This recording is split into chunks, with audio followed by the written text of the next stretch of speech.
जय श्री कृष्ण मित्रों, शिव शक्ति एस्ट्रोलॉजी में आपका स्वागत है। आज मैं आपको सिखाऊंगा कि जैसे कोई बच्चा ने किसी बच्चे ने जन्म लिया, अब आपसे कोई पूछ नहीं आया कि पंडित जी हमारे जो बच्चा पैदा हुआ है इसके बारे में विचारिए, तो आप लोगों को क्या विचार करना है, क्या लिख के उसको देना है, ये हमको ज्ञान होना चाहिए। आपके पास कोई पूछ नहीं आया तो सर्वप्रथम आपका कर्तव्य है उसको देखो कि बच्चे का नक्षत्र क्या है, किस नक्षत्र में बच्चे ने जन्म लिया है। आप पहले नक्षत्र देखेंगे, उसके बाद देखें वो कहीं मूल में तो नहीं है। मूल के नक्षत्र आपको पता है, अश्विनी, रेवती, अश्विनी, हस्तलेखा, मघ और ज्येष्ठा मूल, ये 6 नक्षत्र मूल के हैं। देखें बच्चा मूल में तो नहीं है। मूल में भी किस चरण में पैदा हुआ, किस पर वो भारी है, इसका आप विचार करेंगे। फिर आप ये विचार करेंगे कि उसका पहरा क्या है, बच्चे का जो पाद है किस पाद से उसने जन्म लिया है, परिवार के लिए शुभ है अशुभ है, अगर सुबह सुबह है तो उसका उपाय हमें शांति कैसे करानी है, ये सब हमको पता होना चाहिए। फिर उसके बाद आपको देखना है कि बच्चे को दूध किस दिन देना है, उसकी छठी किस दिन करानी है, उसका नहान बढ़ाना हसन नहान कब करना है, नामकरण कब करना है। तो ये चीज़ हमको पता होनी चाहिए। ये चीज़ हमें यजमान को बताना पड़ता है। किसी दिन बच्चे ने जन्म लिया तो सर्वप्रथम आप क्या देखेंगे कि वो बच्चे का पहले आप नक्षत्र देखिए। 27 नक्षत्र में कोई नक्षत्र होगा, जो भी तारीख होगी वो नक्षत्र देखिए। उसके बाद ये देख लिया कि आप कहीं बच्चा मूल में तो नहीं है। अगर बच्चा मूल में है तो आपको देखना है कि गंड मूल में कोई बच्चा जन्म लिया है तो कौन से नक्षत्र में है।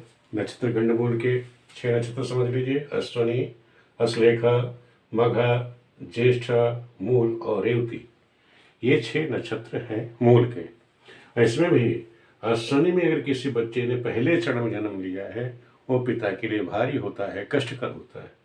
दूसरे चरण में जन्म लिया है तो धनी होगा। तीसरे चरण में जन्म है तो मंत्री बनेगा, पद प्राप्त करेगा।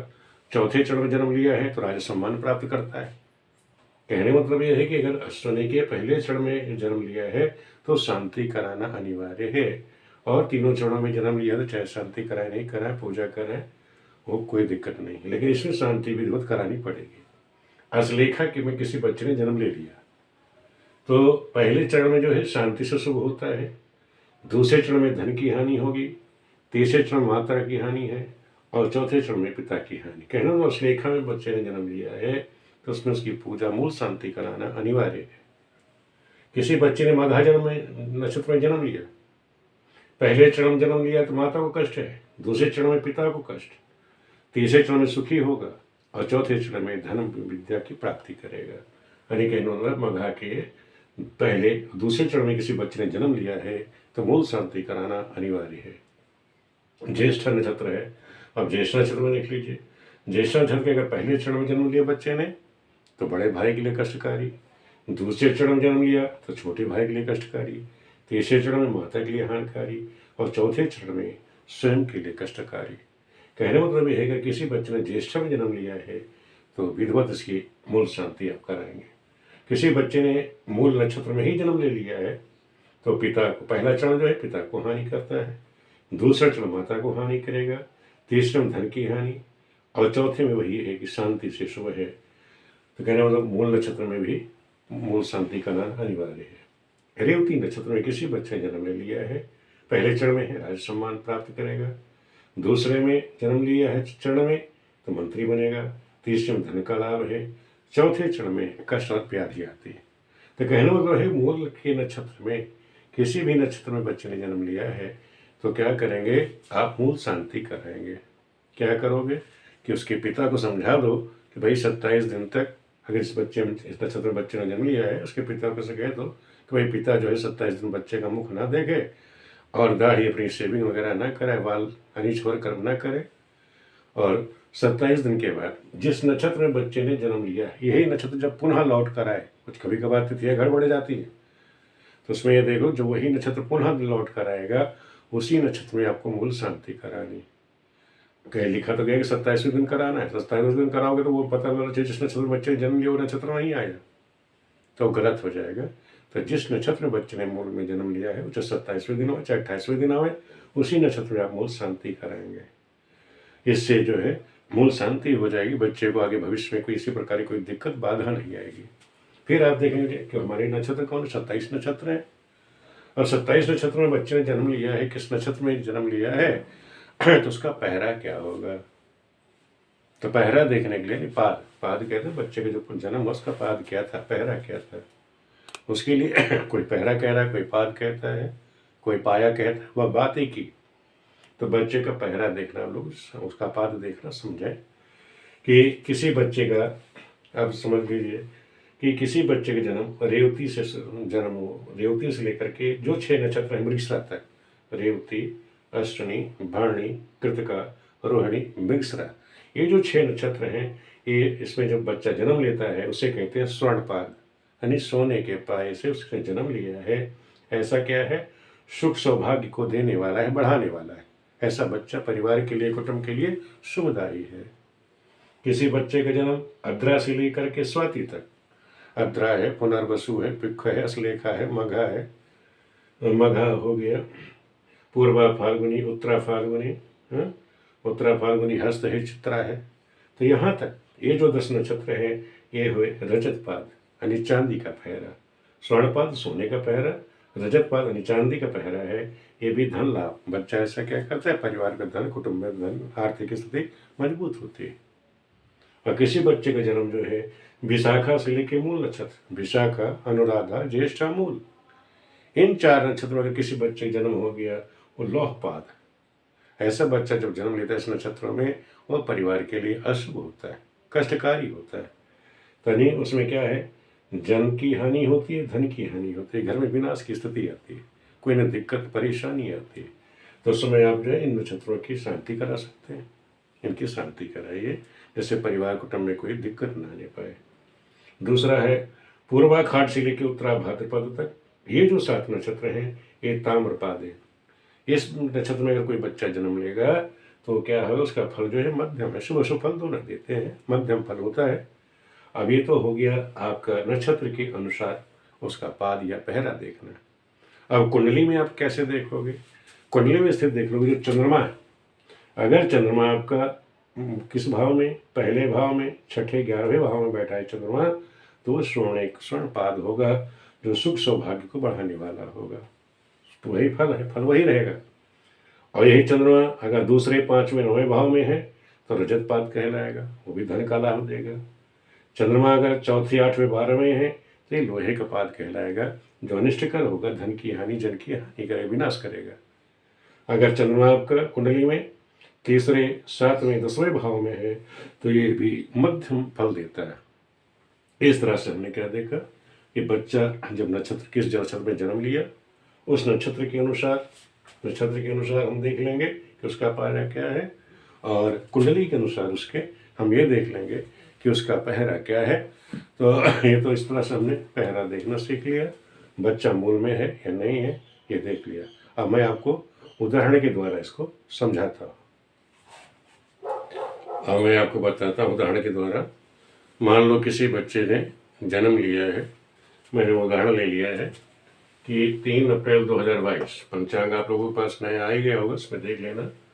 3 अप्रैल 2022 को 6:20 सुबह किसी बच्चे का जन्म हुआ।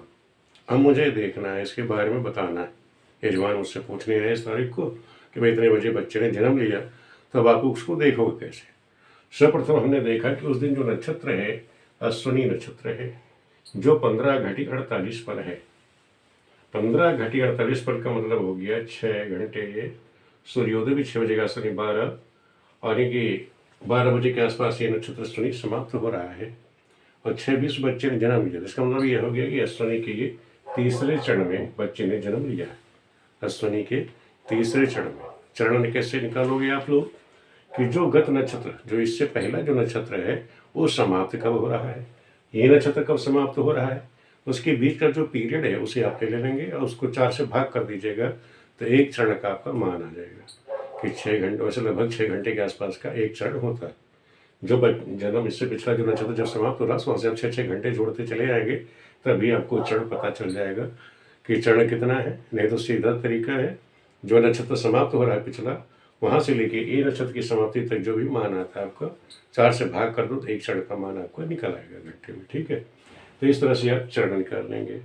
तो आप जैसे हमने दिखाया कि अश्विनी नक्षत्र में अश्विनी जन्म बच्चे ने लिया है, और इस तरह हमने निकाला कि तीसरे चरण में बच्चे ने जन्म लिया। हमने बताया था कि अश्विनी का जो तीसरा चरण है वो किस पर भारी होगा, क्योंकि ये अश्विनी नक्षत्र क्या है, ये मूल नक्षत्र है। ये इसको क्या कहते हैं, मूल नक्षत्र। अश्विनी नक्षत्र क्या है, मैंने बताया कि 6 मूल नक्षत्र होते हैं, रेवती, अश्विनी, ज्येष्ठा मूल। तो ये जो अश्लेषा मघा, ये 6 नक्षत्र जो है मूल के, ये मूल नक्षत्र है। तो हमने देख लिया कि बच्चा, हम बताएंगे उनको कि भाई बच्चा आपका मूल में उसने जन्म लिया है, और मूल का जो अश्विनी नक्षत्र उसके तीसरे चरण में आपके बच्चे ने जन्म लिया है। और इसका पहरा क्या है, हमने बताया था कि रेवती से 6 नक्षत्र, तो रेवती, अश्विनी, भरणी, कृतिका, रोहिणी, मृगशिरा तक। तो ये अश्विनी जो नक्षत्र है, रेवती बाद अश्विनी, तो मैंने पहरा बताया था स्वर्ण पादे। इसका पहरा क्या है, स्वर्ण पादे, सोने के पाया इसका, स्वर्ण पाद, पाद कह दो या पाया कह दो, यानी इससे इस बच्चे ने जन्म लिया। तो आप उनको बता दो भी मूल नक्षत्र में है और सोने के पहरे से इसने जन्म लिया है, जो परिवार के लिए कैसा है, सुखप्रद है। परिवार के लिए कैसा है, शुभ है, सुख सौभाग्य को बढ़ा, सुख सौभाग्य को बढ़ाने वाला है, सौभाग्यवर्धक है, यानी परिवार के लिए बच्चा जो है सुखदायी है। अब आपको यही चीज़ कुंडली में देखनी थी, मैंने कुंडली में बताया था। अब कुंडली में आपको ये चेक करना है, आपने उस समय की कुंडली बना ली, ये 6-20 की कुंडली हमने बनाई लग्न देख करके कि भाई मीन लग्न बच्चे ने जन्म लिया है, तो चंद्रमा मेष राशि में, जो राशि होगी उसी में चंद्रमा बैठेगा, एक में आया तो लग्न से दूसरे। अब मैंने बताया था कि लग्न से दूसरा क्या होगा, अगर कोई ग्रह लग्न से दूसरे भाव में बैठ जाए, लग्न से दूसरे कोई ग्रह 2, 5, मैंने बताया था कि 2, 5, 9, ये कौन सा पहरा होता है, रजत पाद, रजत पादेन जन्म, रजत पादेन जन्म। इसका फल क्या होता है, ये धन लाभ देता है। अब आपने क्या देखा कि बच्चे ने जिस नक्षत्र में जन्म लिया, शनि नक्षत्र, और शनि नक्षत्र के तीसरे चरण में जन्म लिया है, वहाँ से भी सुखप्रद है परिवार के लिए बच्चा। जिसका पाया है परिवार के लिए, वो भी क्या है, धन का लाभ, परिवार कुटुंब के लिए जो बच्चे ने जो जन्म लिया है, कुटुंब और परिवार के लिए सौभाग्यवर्धक है, धन का लाभ देने वाला बच्चा है, यानी परिवार के लिए बच्चा ये शुभदायक है। तो इस तरह से हमने देख लिया। अब आपने तो ये सब निकाल दिया। अब इसके बाद आप क्या निकालते हैं कि बच्चे ने जब जन्म लिया है तो उसको माँ का दूध कब दिया जाए। अब ये देख लीजिए कि 3 तारीख, ये 3 तारीख है, 3 तारीख से आप गिनिएगा कि 3 तारीख को बुधवार है, 3 तारीख को शायद बुधवार है, मैं देख लेता हूँ पंचांग में। 3 तारीख को, अब आपको बता देता हूँ, रविवार है, 3 तारीख को, ये ध्यान रखिएगा, रविवार है। अब इस बच्चे को हमें ये देखना है कि इस बच्चे को दूध देना है माँ का। तो आप क्या बताएंगे, भाई 3 तारीख को तो रविवार है, इससे अगला दिन सोमवार पड़ेगा, शुभ दिन है। तो आप जो है सोमवार को उनको, जजमान को बता दो भाई सोमवार को बच्चे को दूध दीजिए, बच्चे को दूध दें। इसको कहते हैं कहीं कहीं लट धोआ, लट धोआ इसे कहते हैं, लट धोआ नहान। आप निकाल के उनको लिख करके जब पर्चा बनाओगे तो उसमें लिख सकते हो भाई कि सोमवार को बच्चे का लट धोआ करना है, बच्चे को माँ का लट धो करके बच्चे को आप दूध दे दीजिए। इसके बाद हम देखते हैं छठी। अब बच्चे ने जन्म तो लिया है रविवार को, तो रविवार से गिनिए, रविवार, सोम, मंगल, बुध, बृहस्पति, शुक्र, यानी छठा दिन को क्या क्या पड़ रहा है, शुक्रवार। तो शुक्रवार को हम छठी करा सकते हैं, छठे दिन शुक्रवार को करा सकते हैं छठी का नहान, ये छठे दिन यानी छठवें दिन। अब यहाँ शुक्रवार पड़ गया, छठवें दिन हमने कर दिया कि नहान कर लीजिए। बाई चांस आपका छठवें दिन शनिवार पड़ रहा है, तो आप क्या करेंगे, एक दिन माइनस भी कर सकते हो। अगर छठे दिन आपका शनिवार पड़ रहा है, शुभ दिन आपका नहीं पड़ रहा है, तो आप क्या है, शुक्रवार को करा दिए, 5वें दिन भी आप करा सकते हो। जैसे आप ले रहे हैं कि आपकी किसी दिन छठे दिन बृहस्पति पड़ रहा है, बहुत सी औरतें कहते हैं बृहस्पति को बाल नहीं धोएंगे, तो उनका एक दिन आप कम कर सकते हैं, तो आप 5वें दिन भी छठी आप बता सकते हैं। छठी जो है 5वें व छठे दिन बताइए, 5वें व छठे दिन आप छठी बता सकते हैं। इसके बाद नंबर आता है बड़ा नहान। इसके बाद आप देखेंगे बड़ा नहान, बड़ा नहान या नामकरण, बड़ा नहान या नामकरण। तो मैंने आपको नामकरण बड़े नहान के बारे में बता रखा है कि ब्राह्मणों में 10वें या 11वें दिन, क्षत्रियों में 11वें 12वें दिन, 10वें 11वें दिन ब्राह्मणों में होता है, 11वें 12वें दिन क्षत्रिय में, और 16वें या 20वें दिन वैश्यों में, वैश्य में। इस तरह से आप नामकरण कराएंगे। नामकरण किस तरह कराओगे, 10वें 11वें दिन ब्राह्मणों में, 11वें 12वें दिन क्षत्रिय में, या 16 या 20वें दिन वैश्यों में। इसमें आप देख लीजिएगा कि इनमें शुभ दिन किस दिन पड़ रहा है। जिसमें भी शुभ दिन पड़ रहा है उस दिन आप करा दीजिए। शुभ दिन आपको मैंने बता ही रखे हैं कौन कौन से होते हैं, सोम बुध बृहस्पति शुक्र। इन शुभ दिनों में आप उस बच्चे का नामकरण करा सकते हैं। आपको ये भी बच्चों को लिख के देना है। क्या लिख के दोगे, एक तो बच्चा मूल पर पैदा हुआ है, सबसे पहले लिखिए सम्मत, फिर साके, शुभ सम्मत साके, वार लिखिए, तिथि लिखिए, नक्षत्र लिखिए, किस नक्षत्र की किस क्षण बच्चे ने जन्म लिया, पिता का नाम लिख दो, उसका समय लिख दो, तारीख डाल दीजिए, तारीख के बाद डाल दो कौन से पहले से पहले पाए से जन्म हुआ है बच्चे का। उसके बाद आप लिख दीजिए किस दिन छठी करनी है, किस दिन लट धुआ करना है, किस दिन बड़ा नहान करना है।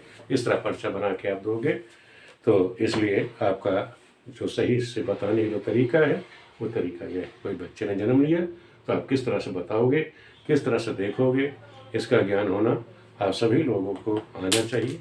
इसे आप लोग देखें वीडियो को और प्रैक्टिकल करें, लोगों को बताना भी सीखिए।